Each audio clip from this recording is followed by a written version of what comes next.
Hello, everyone! Welcome to Whispered Tales. In today's story, we'll uncover 5 powerful lessons about managing money. Lessons you might not learn in school, but are crucial for achieving financial success. As we dive into Sam's journey, we'll also learn some new words and see how to use them in sentences. This will help us practice English in a fun and easy way, so stay with us until the end. Once upon a time, in a bustling little town, there lived a 27-year-old man named Sam. One afternoon, he sat on the side of the road, lost in thought. Despite working hard for 5 years, his life hadn't improved. Sam wondered if there was a way to escape poverty and achieve true wealth. As he strolled by a grand mansion, something compelled him to step past the tall iron gate without permission. Little did he know, this daring act would lead him to a life-changing lesson about money. From afar, he saw an elderly man sitting on a garden bench with a cup of coffee in hand. This man was Mr. Hayes, the mansion's owner, a wealthy but humble and generous soul. Sam approached him politely, apologizing, "I'm sorry for entering without permission, Mr. Hayes."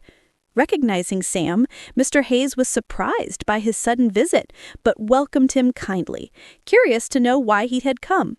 Sam took a seat beside Mr. Hayes and began, "Sir, I've worked for 5 years, earning a decent wage, yet my life hasn't improved. I don't splurge, but I just can't seem to get ahead. Do you have any advice on how someone like me could become wealthy?" With a warm smile, Mr. Hayes replied, "Anyone can achieve wealth, Sam, including you." He continued, "I'll share 5 principles about money that you won't learn in school. Follow these carefully, and I assure you, you'll find yourself on the path to financial success." Eagerly, Sam listened as Mr. Hayes began. "The first rule," Mr. Hayes said, "is to spend less than you earn. This is the foundation. If you don't master this, you can't move on to the other steps. For example, if you make $5,000 a month, set aside at least $2,000. If it's $3,000, save $1,000. Avoid expenses that exceed your income, whether loans or gambling. Even with a 6-figure salary, without this rule, you'll remain in debt." Sam nodded thoughtfully, absorbing each word. Mr. Hayes took a calm sip of his coffee and continued. "The second rule is to have an emergency fund. Life is unpredictable.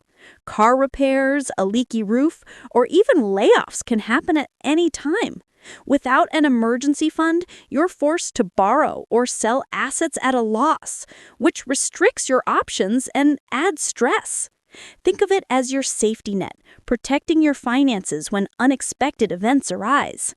Sam nodded again, appreciating the wisdom in this approach. "Let's get to the third lesson, which is investing," Mr. Hayes said. "People like you might feel unsure about investing in a business or stock, since you may not have much knowledge. So the best investment you can make right now is in yourself." Curious, Sam asked, "How, sir?" Mr. Hayes continued, "Take your skill set, whether it's carpentry, plumbing, or customer service. Invest your time, energy, and money into mastering it further. Learn where your boss sources materials, or explore ways to market your services better. Use some of your savings to improve your expertise. Attend courses, buy tools, or read relevant books." Realizing the value of these words, Sam looked at Mr. Hayes with newfound determination, regretting he hadn't learned this sooner. Mr. Hayes continued with the 4th lesson. "Now that you're gaining skills, it's time to start earning more. Once you've honed your abilities, maybe you'll start your own business and your income will grow. You're no longer paid per hour, but earn based on what you produce. The harder you work, the more you earn." The sky was getting darker, yet Sam felt no urge to leave. He was eager to learn the final principle. Mr. Hayes looked at him and said, "And finally, the 5th lesson, create passive income. When you've applied the first 4 principles, you should have extra money. Now it's time to let your money work for you. You can invest in property, start a rental business, buy a franchise, or research other sources of passive income. Think carefully and choose wisely. How about it, Sam? Are you ready to take on these lessons? Mr. Hayes ended the conversation with a gentle smile. Brimming with excitement, Sam replied, I used to just go to work, save a little, and hope for wealth to come my way. But I now understand that there's a real strategy, and I'm thankful, sir, for the invaluable guidance. Today, we learned new words and sentences through this story about wealth and financial wisdom. Remember, learning English can be fun when you practice regularly. So keep listening, learning, and growing. Make sure to like, comment, and share how this story helped you improve your English. Thank you for watching, and I'll see you in the next story where we'll continue learning together. Welcome to the Deep Dive. Today we're looking at something I think a lot of us grapple with. That feeling you're working really hard, maybe earning okay money, but just not really getting ahead. Right, like you're running on a treadmill. Exactly. Our source material today uses the story of Sam. He's 27, been working hard for 5 years, earns a decent wage, but feels stuck. Even says he doesn't really splurge. It's a classic problem. You're doing what you're supposed to, but the financial progress isn't happening. And for Sam, this confusion actually led him somewhere interesting. Yeah, the source says he ended up talking to this guy, Mr. Hayes, who owned this impressive but somehow humble mansion. Okay. And Sam just asked him, how does a regular person actually build wealth? Mr. Hayes, described as wealthy but also really generous, apparently sat him down. And gave him the secrets. Pretty much. Promised to share 5 principles about money that you won't learn in school. Ah, okay. So that's our mission today then, Yeah. to unpack those 5 rules for you, the listener. That's the plan. And what's valuable here, I think, is that this isn't some, abstract economic theory. It sounds like a practical, step-by-step approach. Mr. Hayes apparently believed anyone could achieve wealth with this. Right, a clear roadmap. So let's dive into that first principle. Lesson 1. Spend less than you earn. Sounds almost too simple. Well, it sounds simple, but it's the absolute non-negotiable first step. If you don't nail this one, honestly, the rest just doesn't matter. But why is it so hard? Is it just about willpower? It's often more insidious than that. It's lifestyle creep, isn't it? You get a raise, and sort of unconsciously your spending rises to meet it.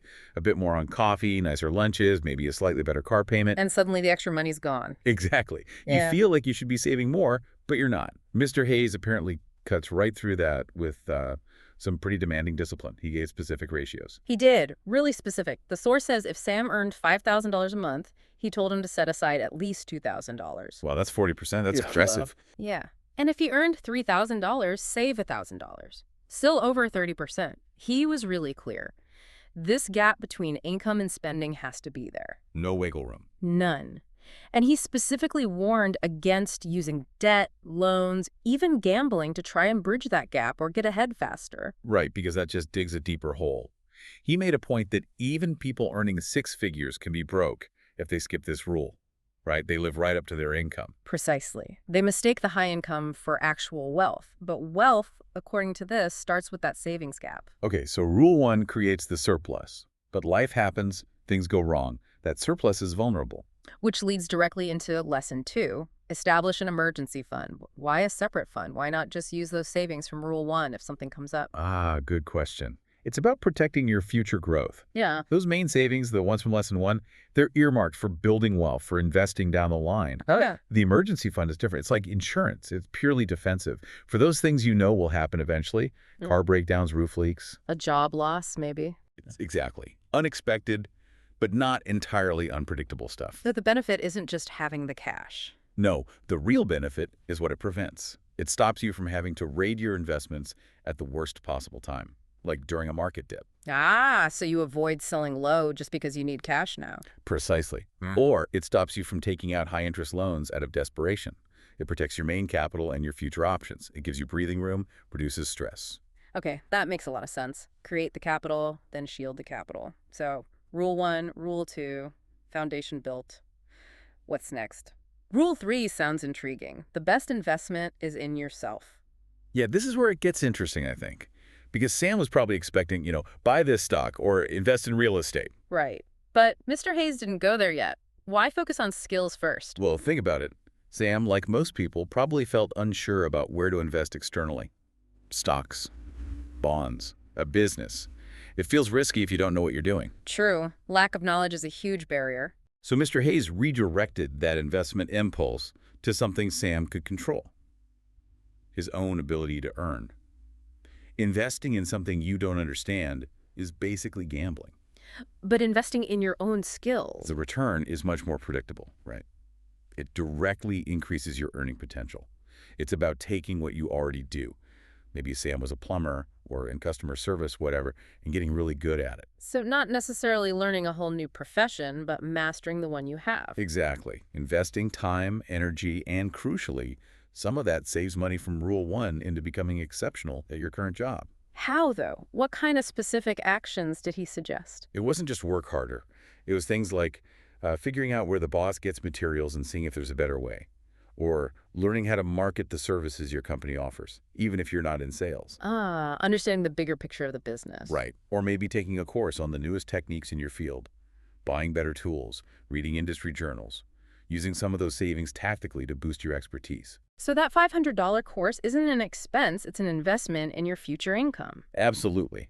Mr. Hayes' point was, if you become just 10% better than your peers, you often don't just get 10% more pay, you might get double the opportunities. Which sets you up perfectly for the next stage. Exactly. Okay, so we've saved, we've protected the savings, we've invested in ourselves to become more valuable.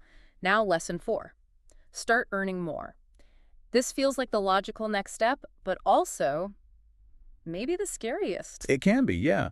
Especially if you're thinking, okay, now I have to quit my job and launch a huge startup. Right. Did Mr. Hayes just tell Sam at 27 to become an entrepreneur overnight? Not necessarily overnight. The key insight here, the real shift, is moving from being paid purely for your time, like an hourly wage, towards being paid for your output or the value you create. Okay, how do you start doing that if you're still an employee? Well, leveraging that expertise from Lesson 3 is key. Maybe you can negotiate for commissions or a bonus based on results, or perhaps find side projects or contract work that pays per project, not per hour. So it's about detaching your income from the clock, even partially at first. Precisely. You start trying to break that direct link. The ultimate goal, yes, might be starting your own business or becoming a highly paid independent contractor using those skills you've honed. Where the harder or smarter you work directly impacts your earnings. That's the idea. Mr. Hayes wanted Sam to see that his income potential wasn't fixed.